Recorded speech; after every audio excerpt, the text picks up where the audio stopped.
Seiroku took the Electrical Catalogue with him to war. That's what we're told. He never came back, but 4 years later, his sister-in-law's family has the catalog, not a copy.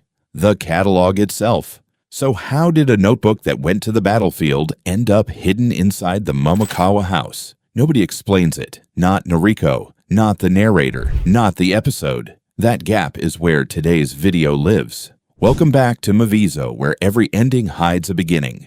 Today, we're not recapping Sparks of Tomorrow Episode 1. We're digging into the one detail the story never explains and what it might mean for Seiroku, for Kihachi, and for the man chasing that catalog right now. Here's the official story laid out simply. Seiroku built the first working light bulb in an alternate Meiji-era Japan. He wrote every idea into one notebook, the 20th century Electrical Catalogue. 4 years ago, he left for war. He supposedly took the catalog with him. He never returned. His death is assumed, never confirmed. Now here's the problem. Noriko Kihachi's future sister-in-law, someone he's never even met before this episode, has that exact catalog, hidden on purpose, inside her own house. The article calls this, "For reasons unknown." That's not a throwaway line. That's a locked door. So here's the theory. Seiroku didn't take the real catalog to war at all. He left it behind with someone he trusted, and that someone had a connection to the Momokawa family. I want to be clear, this next part is speculation, not confirmed by the source material. Some fans reading the light novel have floated the idea that Seiroku and Jinemon Momokawa,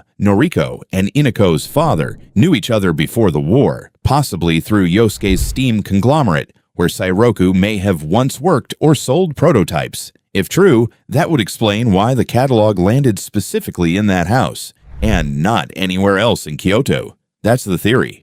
Now let's check it against what the episode actually shows us. Evidence 1. The timing doesn't line up. Seiroku disappeared into war 4 years ago, but Yosuke didn't show up demanding the debt, and the catalog until now, right after his engagement to Noriko is announced. If the catalog had been sitting untouched in a war zone for 4 years, Yosuke wouldn't suddenly be desperate for it today. Something changed. Something surfaced. Evidence 2. Noriko already knew what Yosuke was really after. The article is specific here. She's well aware of what he's searching for the moment his men start ransacking the house. Not confused. Not surprised. Aware. That's not the reaction of someone who stumbled onto a mystery notebook by accident. That's the reaction of someone who's been protecting a secret. Evidence 3. She didn't hesitate. The second Inako mentions bumping into a boy named Kihachi Sakamoto, Noriko reacts instantly and sends her sister straight to him. She didn't need convincing. She didn't ask questions. She knew exactly who Kihachi was connected to and exactly what to do with what she was hiding. That's not instinct. That's a plan she'd already made probably years before this episode even starts. Now zoom out, because this isn't just about one notebook. Yosuke owns the largest steam conglomerate in the country. Electricity threatens every part of his empire. If Seiroku's catalog proves electricity really works, not just theoretical, Yosuke's entire business model becomes obsolete overnight.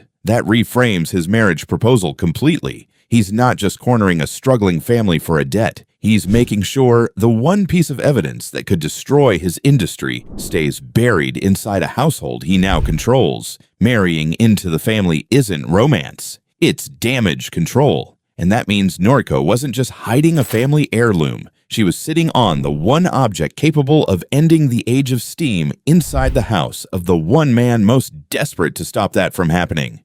That's not coincidence. That's a countdown. Here's where I land. And I'm not hedging on this. Seiroku never took the real catalog to war.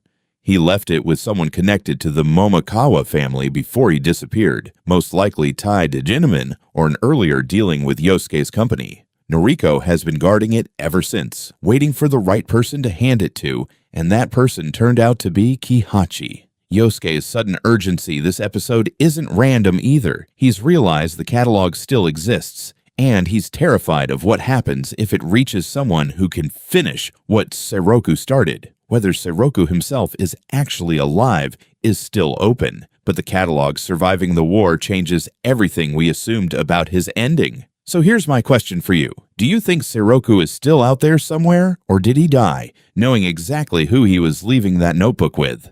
Drop your theory in the comments. I want to see what you caught that I didn't. That contradiction, a notebook that supposedly went to,